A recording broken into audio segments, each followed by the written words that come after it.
Hola chicos, ¿qué tal? Nuevamente estamos en un video de inicio de semana. Esta vez nuevamente tenemos un video de edición especial. Vamos a ver diferentes temas que los he colocado aquí.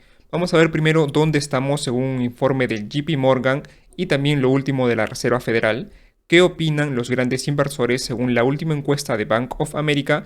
Y también a dónde vamos, la estrategia de la Fed, que va a ser una opinión personal.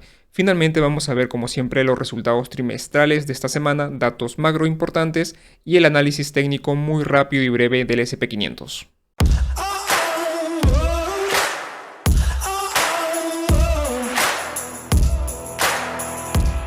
La información que vamos a ver aquí es del último informe del JP Morgan del 17 de marzo. Es información reciente del último día jueves. Ya ahora, actualmente el SP500 está ligeramente por arriba, ¿no? Al cierre del día viernes 18. Pero igual esta es una información reciente. Tenemos un PE ratio de 19 veces, tenemos un dividend yield del 1.5% y los bonos del tesoro a 10 años del 2.2%. Aquí tenemos una tabla para ver, digamos, esta información en diferentes momentos, ¿no? En la crisis de las .com, en la crisis financiera y en la crisis de la pandemia. Y tenemos aquí la gráfica del SP500 con estas tres caídas, ¿no? Tenemos la crisis de las .com, que vino con una subida o vino después de una subida del 106% para caer un 49%. Aquí en la crisis financiera vino después de una subida del 101% para finalmente terminar en una caída del 57%. Y ahora la llegada de la crisis de la pandemia ha venido después de un periodo alcista muy largo, posiblemente el más largo de los últimos años, ¿no? Donde la revalorización del SP500 ha sido del 401% para finalmente caer un 34% por esta crisis de la pandemia. Desde este punto más bajo de aquí, en esta crisis, hasta el punto más alto que tenemos aquí, el SP500 se ha revalorizado un 118%. Y a fecha del 17 de este jueves 17 de marzo, el SP500 se ha revalorizado un 97%. ¿Es esta una, digamos, caída por una crisis? No lo sabemos. ¿Es esta una pequeña corrección? No lo sabemos aún. Aquí tenemos el PE ratio a los próximos 12 meses, ¿no? Y bueno, actualmente ya hemos tenido una corrección, ¿no? Hemos pasado de unos valores de cercanos al 22, 23 veces a actualmente al 17 de unas 19.05 veces, ¿no? En promedio, en los últimos 25 años, el PE ratio ha estado en unas 16.85 veces. Así es que estamos por arriba del promedio, ¿no?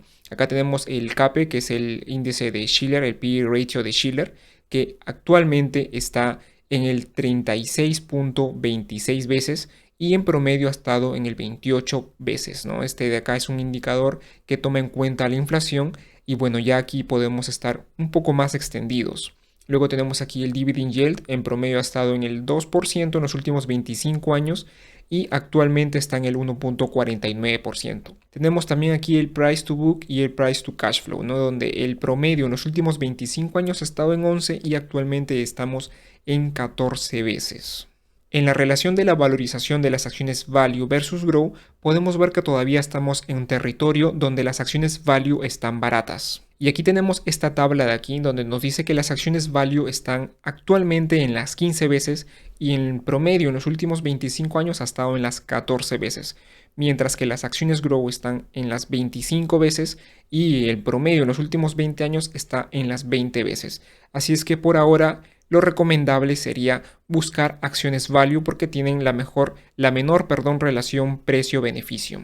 Bien, aquí tenemos el PE ratio del top 10 de las acciones del SP500, ¿no? Y aquí ya podemos ver que estamos volando, ¿no? Por ejemplo, en el top 10 de acciones del SP500, vemos que en promedio este top 10 de acciones siempre ha estado cercano a las 20 veces y actualmente estamos en las 28.8 veces, ¿no? El resto de acciones está en las 15 veces y aquí nos dice que actualmente está en las 17 veces. En promedio 15 y actualmente en las 17.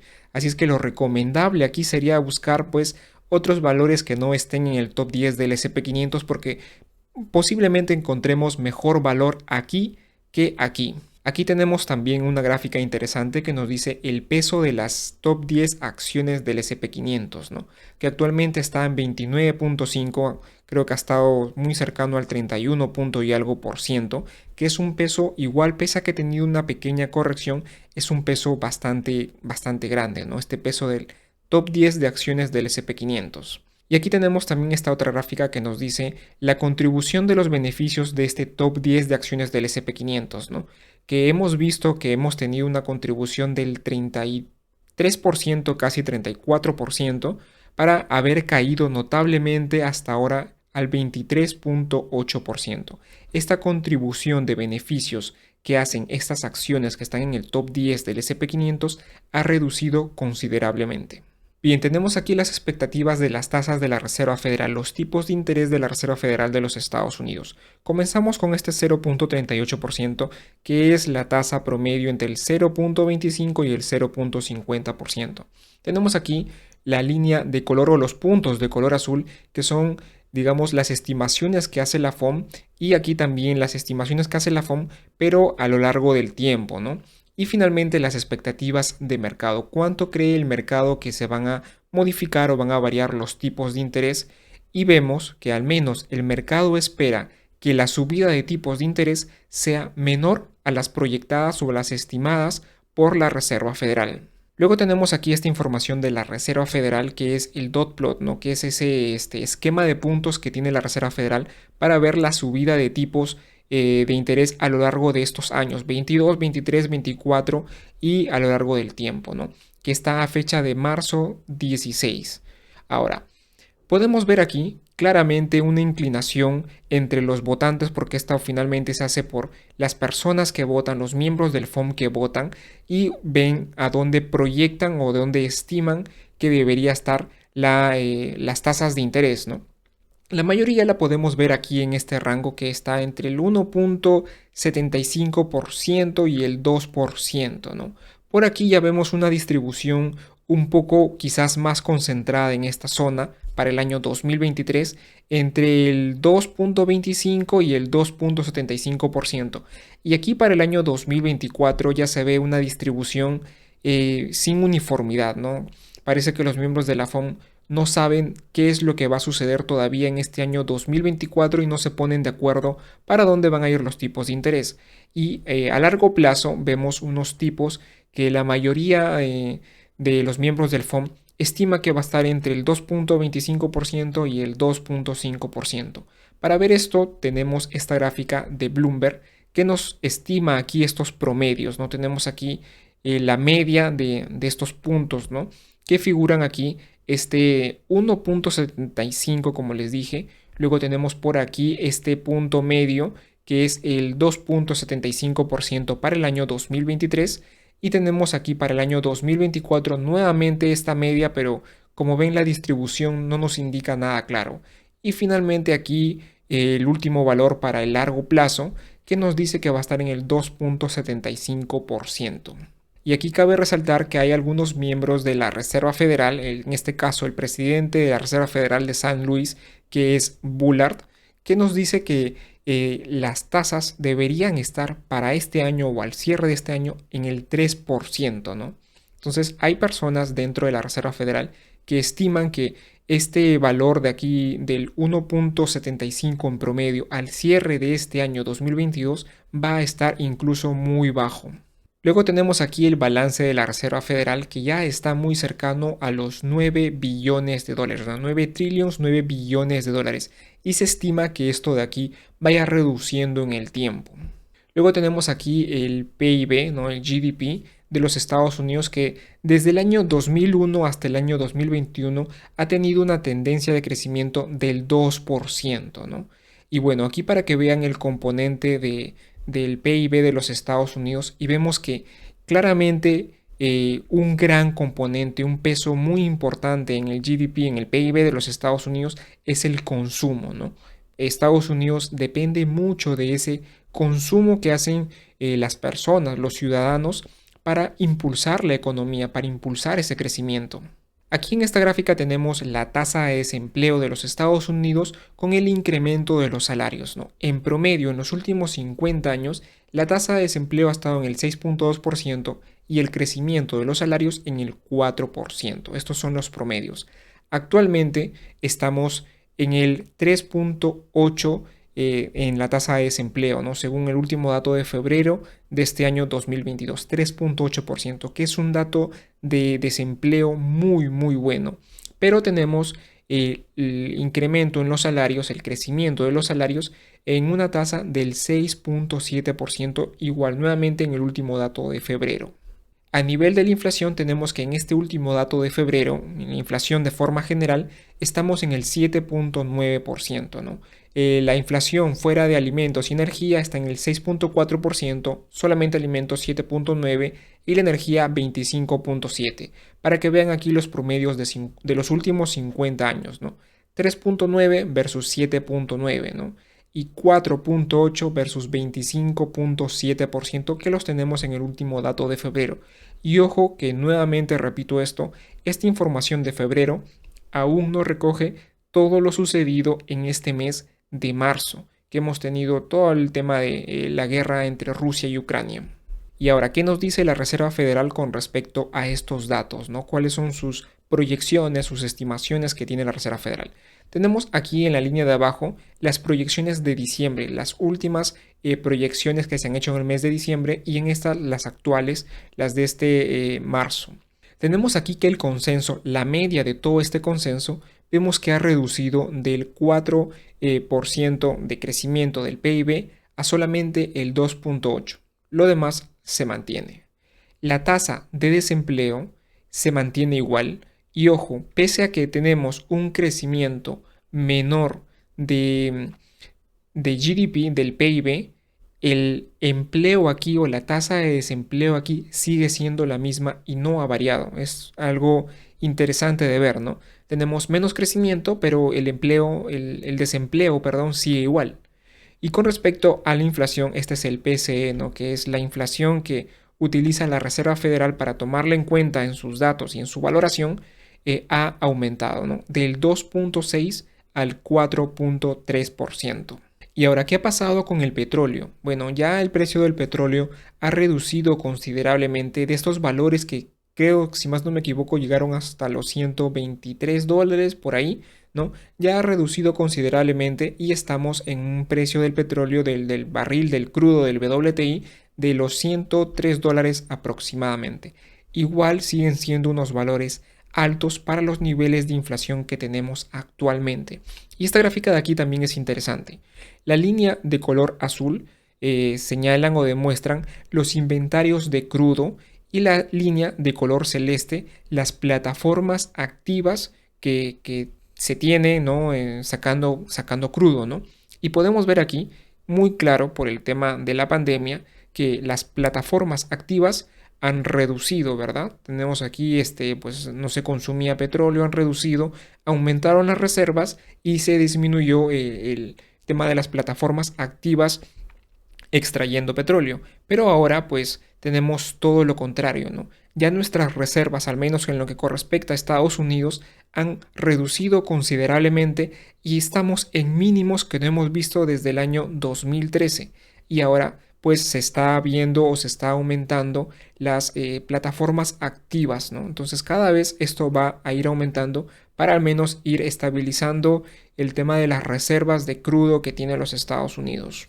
Y ahora otro dato importante que también perjudica la inflación, pues son los temas logísticos. Este indicador que tenemos aquí es un índice que mide los tiempos de entrega de los proveedores y se maneja en base a una encuesta. Lo que nos está diciendo este índice que tenemos aquí es que según las últimas encuestas, los proveedores ven que cada vez el servicio, los tiempos de entrega, ¿no? que tienen estos proveedores es cada vez menor, ¿no? Cada vez se han reducido estos tiempos de entrega, ¿no? En vez de ser rápidos como en situaciones normales, los tiempos de entrega cada vez son menores, son más lentos, ¿no? E incluso estamos a niveles de la pandemia, ¿no? Que es algo interesante aquí de ver, ya que todo esto finalmente también perjudica la subida de precios y perjudica la inflación. Luego tenemos aquí los precios de los bienes comprados versus los precios de los bienes vendidos, ¿no? Y podemos ver claramente que ambos precios, tanto los precios de estos bienes que se compran como los precios que finalmente son vendidos, están aumentando o han aumentado notablemente. Y ahora, ¿qué opinan los grandes inversores? Esta de aquí es una encuesta que hace Bank of America a 341 encuestados que manejan más de 1 billón de activos bajo gestión. Esta encuesta se realiza entre el 4 y el 10 de marzo. Ojo que no estamos contemplando aquí ya, digamos, el último dato que se sabe de los tipos de interés. Así es que esta información de aquí es qué opinan estos, digamos, inversores encuestados que manejan más de 1 billón de activos antes de la decisión de tipos de interés. Bien, tenemos aquí esta primera gráfica, que es una gráfica al cierre del año 2021 para que vean un poco la diferencia, ¿no? Tenemos aquí esta línea de color azul que mide el porcentaje de activos gestionados, ¿no? Que están en la cartera, que representan acciones sobrevaloradas, ¿no? Y luego tenemos esta línea de color azul claro que mide el porcentaje de expectativas de una economía fuerte, ¿no? Y aquí hay una cierta, digamos, diferencia, ¿no? Que estas personas, digamos, inversores que tienen más de 1 billón de activos bajo gestión, ven que la economía, una economía fuerte, estas expectativas de una economía fuerte, pues han reducido, pero sin embargo siguen manteniendo un gran porcentaje de acciones sobrevaloradas. Y ahora aquí en este gráfico vemos que esto ya no ocurre. Vemos que estas expectativas de una economía fuerte han reducido tanto que se asemejan a la crisis financiera del 2007-2008 y los activos que tienen de acciones sobrevaloradas pues se ha reducido. Luego tenemos aquí esta gráfica de aquí que nos dice porcentaje de los inversores que ahora esperan, digamos, un mercado bajista en este año 2022 y vemos que ha aumentado, ¿no? De febrero a marzo vemos que ahora estos encuestados ya representan el 60% de estos que esperan, digamos, un mercado bajista en este año 2022. Dice más de un 20%, ¿no? Ojo que solamente el SP500, como lo dije, ha caído un 11%, mientras que estos inversores esperan una caída mayor al 20%. Ojo, estamos hablando que este 60% de inversores espera un mercado bajista de más del 20% para este año 2022. Aparte también cerca del 60% ahora piensa que estamos ya en la última fase del ciclo, ¿no? Y cada vez que estamos en una última fase del ciclo, lo que viene es un proceso de recesión. Aquí nos dice también el porcentaje de inversores que piensa que los beneficios globales van a mejorar. Y vemos que la mayoría opina que no, ¿no? Estamos, digamos, en toda una serie de negativismo que están teniendo estos inversores que se asemeja a los de crisis previas, ¿no? A las crisis del 98, por aquí incluso ha superado lo de las .com. Por ahí está de la crisis financiera y aquí tenemos en la crisis de la pandemia también, ¿no?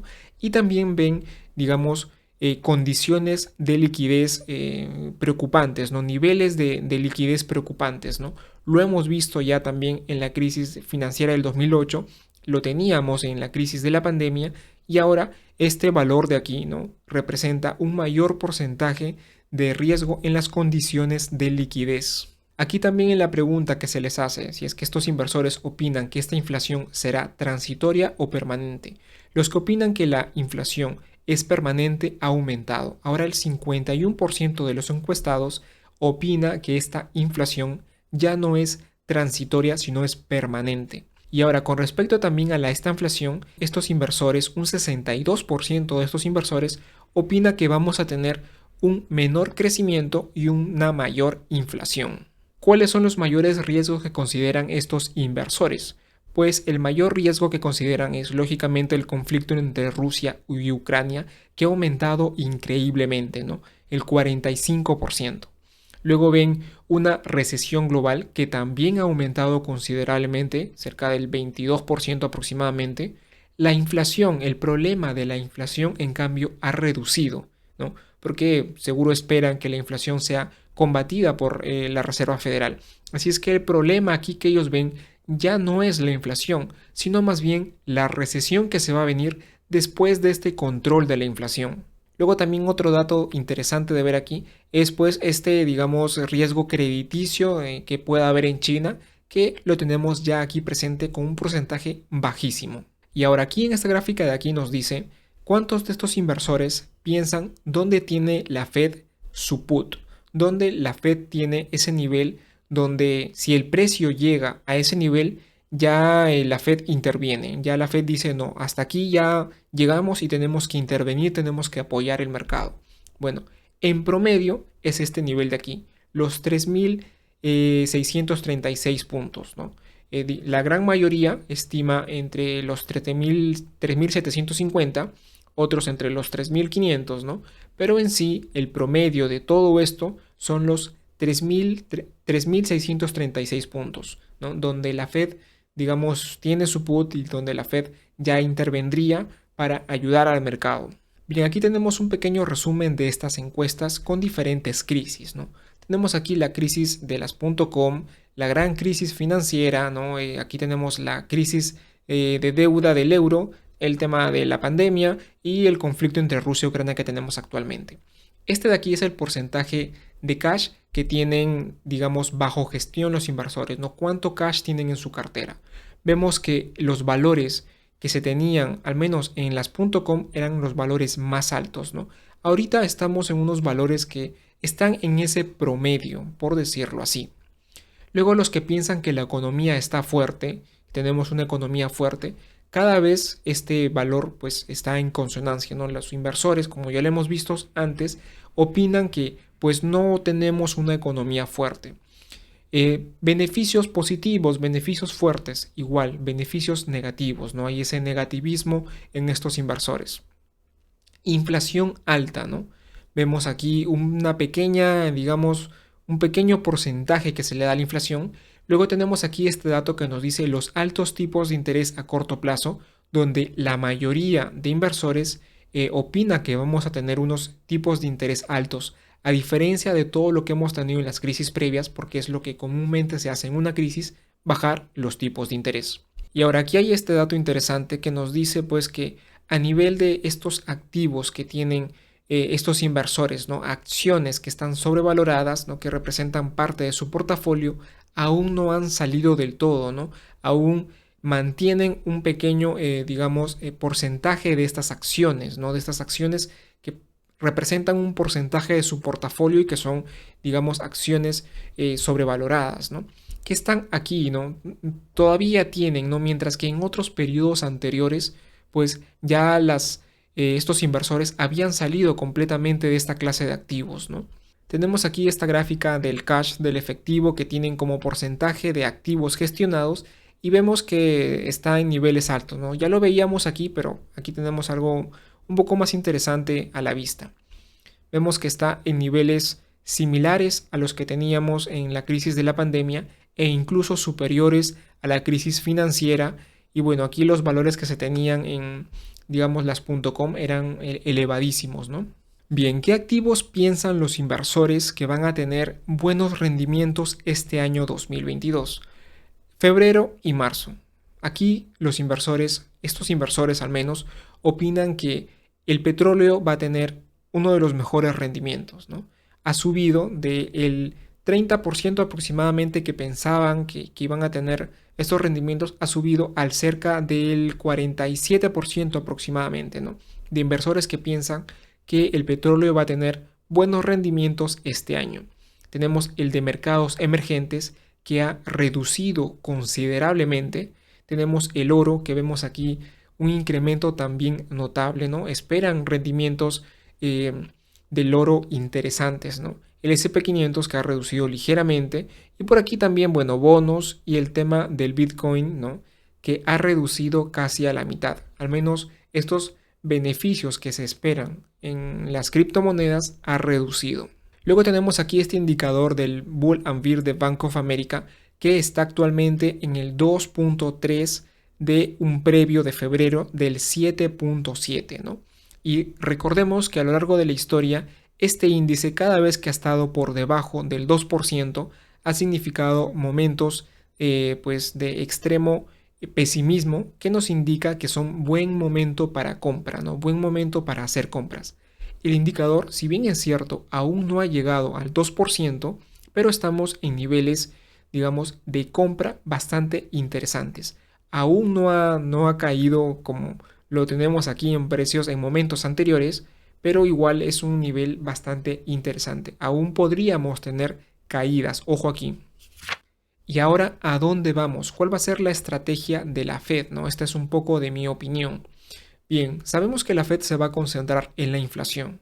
Por mandato, la Reserva Federal se tiene que concentrar en la estabilidad de los precios más que en el crecimiento. Ojo con esto, la Fed va a dar todo por reducir la inflación. ¿Qué va a hacer para, digamos, controlar esta inflación? Pues subir los tipos. Y ya tiene 7, digamos, oportunidades donde los puede hacer, ¿no? Tenemos la de este abril del año 2022, la de mayo, julio, agosto, octubre, noviembre y bueno, aquí finalmente la de enero del año 2023. Ojo que ya hemos tenido una subida de 0.25% en este marzo, ¿no? Entonces, aquí, esta gráfica de aquí eh, estima, ¿no? Del Daily Shoot estima que pues se va a subir 0.25 puntos básicos cada, digamos, fecha en que la Reserva Federal tiene oportunidad para subirlos. ¿Qué va a hacer también la Reserva Federal? Pues reducir el balance, ¿no? La reducción del balance será más rápida que la que hemos tenido por el año 2018, creo, 2019. Y bueno, en la próxima reunión se dará más detalles. Es lo que nos dice Jerome Powell en esta última, digamos, declaración que ha dado, ¿no? Ahora, ¿de qué va a depender, pues, que esto de aquí se controle o se hagan subidas más drásticas, ¿no? Esta gráfica estima subidas del 0.25% cada oportunidad que la Fed puede. Pero puede suceder todo lo contrario. Puede suceder que la Fed se mantenga, no suba los tipos de interés o incluso que no haga una subida de 0.25, sino de 50 puntos. Y ahora, esto de aquí dependería del empleo, que si bien es cierto, es una medida que se ve en periodos un poco más largos, pero la Fed le va a dar seguimiento a cómo va el tema del empleo. Y también, lógicamente, de todo lo que sucede con este conflicto entre Rusia e Ucrania y a ver si es que China decide o no finalmente apoyar, porque yo siento que esto está en un poco de ambigüedad. Bien, ¿qué va a provocar todo esto de aquí que va a hacer la Reserva Federal de subir los tipos de interés? Esto finalmente va a provocar una recesión. ¿Qué nos dice Jerome Powell de esto? Pues Jerome Powell nos dice que las probabilidades de una recesión no son elevadas, que la economía es fuerte y que ese 2.8% de media es una proyección de crecimiento fuerte, ¿no? Es lo que nos dice Jerome Powell. Pero lo cierto, lo que nos dice la historia, es que cada vez que se han subido los tipos de interés, siempre hemos tenido un proceso, un periodo recesivo. Siempre ha habido una recesión después de una subida de tipos de interés. ¿Y qué va a hacer la Reserva Federal para controlar la recesión? Pues nuevamente va a bajar los tipos de interés. Y si es que lo necesita o si es que lo necesitase la Reserva Federal, pues va a irse por otro QE. Vamos a tener más impresión de dinero. Esta de aquí creo yo que es la estrategia de la Reserva Federal. Van a subir los tipos de interés tanto como puedan, según viendo cómo va el conflicto entre Rusia y Ucrania, según viendo el empleo, también por ahí cómo va el PIB, cómo va el GDP, pero finalmente todo esto va a decantar en una recesión donde se van a tener que nuevamente bajar los tipos de interés para continuar con el ciclo, ¿no? Se suben los tipos, se bajan los tipos y así continúa el ciclo, ¿no? ¿Cuándo se va a dar esto de aquí? Posiblemente lo tengamos, no lo sé, 2023, 2024. Esto es una fecha muy improbable de predecir porque tenemos todo esto de aquí que pues complica bastante hacer una predicción. Y ahora rápidamente con los resultados trimestrales que se esperan para esta semana 12 de este año 2022, que sé que este video ya se está haciendo bien largo. Bien, tenemos aquí este lunes tenemos a Nike, tenemos a Pinduoduo y luego tenemos a Tencent. El martes 22 Adobe, Carnival Corp y Chalco, que es una empresa china de aluminio. El día miércoles 23 tenemos a Tencent, General Mills, Trip.com y EVgo. El día jueves tenemos a NIO, FactSet y Cinex. Y el día viernes 25 BRP y Privia Health. Con respecto a los datos macro, vamos a tener algunos interesantes. Vamos a tener por aquí a Jerome Powell y Lagarde, que van a hablar en estos 3 primeros días, ¿no? Va a estar interesante a ver qué es lo que dicen, qué otras pistas nos dan y qué en general tienen que decir. El día miércoles tenemos por aquí los inventarios de crudo, la venta de vivienda nuevas de los Estados Unidos y nuevamente Jerome Powell que va a hablar. El día jueves 24 tenemos también un día muy importante porque Joe Biden va a llegar a Europa, va a llegar a Bruselas, va a asistir a 3 reuniones importantes, la cumbre de la Unión Europea, la cumbre de la OTAN y la cumbre del G7. Tengo entendido yo que estos dos de aquí, e incluso creo que todos, van a ser por el tema de Rusia y Ucrania, ¿no? Ver el tema de sanciones, ver soluciones diplomáticas, espero yo, a ver qué es lo que dice Joe Biden en estas 3 reuniones. Va a ser un día muy agitado el que va a tener Joe Biden. Luego tenemos los boletines económicos del Banco Central Europeo, los PMIs que como les dije vienen en paquete, ¿no? El preliminar de marzo, el manufacturero, el del market y el de servicios, los pedidos de bienes duraderos y las peticiones de subsidio por desempleo de los Estados Unidos. Y cerramos el día viernes con las expectativas del consumidor de Michigan y la venta de viviendas pendientes. Y ahora el rápido análisis técnico del SP500. Por fin hemos tenido ya un movimiento muy claro y notable en el SP500 después de haber estado por algunos días en esta lateralidad que le hemos tenido aquí. Ya el SP500 por fin ha decidido irse hacia arriba, ¿no? Vamos a ver gráficas de una hora. Aquí en gráficas de una hora ya vemos que esta resistencia que la teníamos aquí pues ha sido superada. Posiblemente el precio se dirija a esta resistencia de aquí, que es una resistencia importante. Se cruzan prácticamente resistencias de días y una resistencia de horas, ¿no? Entre los 4.540 y 4.591 puntos. ¿De qué va a depender que el precio del SP500 logre alcanzar esta zona? Posiblemente de cómo vaya este conflicto entre Rusia y Ucrania. Cómo es que se dé, si es que hay noticias positivas en que esto pues se vaya calmando o surja alguna solución diplomática con respecto a este tema, ¿no? Posiblemente China también actúe como un buen intermediario, ¿no? Y todo esto haga pues que el SP500 llegue a esta zona de resistencia aquí. ¿Qué puede hacer que el precio retome esta senda bajista? Pues todo lo contrario, ¿no? Que este conflicto entre Rusia y Ucrania pues se empeore, salgan por ahí cosas, digamos, preocupantes. China decida ayudar no solamente económicamente, sino bélicamente a Rusia, ¿no? Todo esto traería el precio abajo, ¿no? Toda esta subida posiblemente caería muy rápido en un par de días, ¿no? Así es que nuevamente el precio está en una zona interesante, ¿no? Está en una zona interesante. ¿Qué es lo que va a hacer? Pues nuevamente, como les dije, va a depender de a corto plazo, ¿no? Todo este tema de Rusia y Ucrania. Bien, eso ha sido todo por este video. Si te ha gustado, dale like, suscríbete al canal si aún no lo has hecho y activa la campanita. Un saludo y que tengas excelentes inversiones.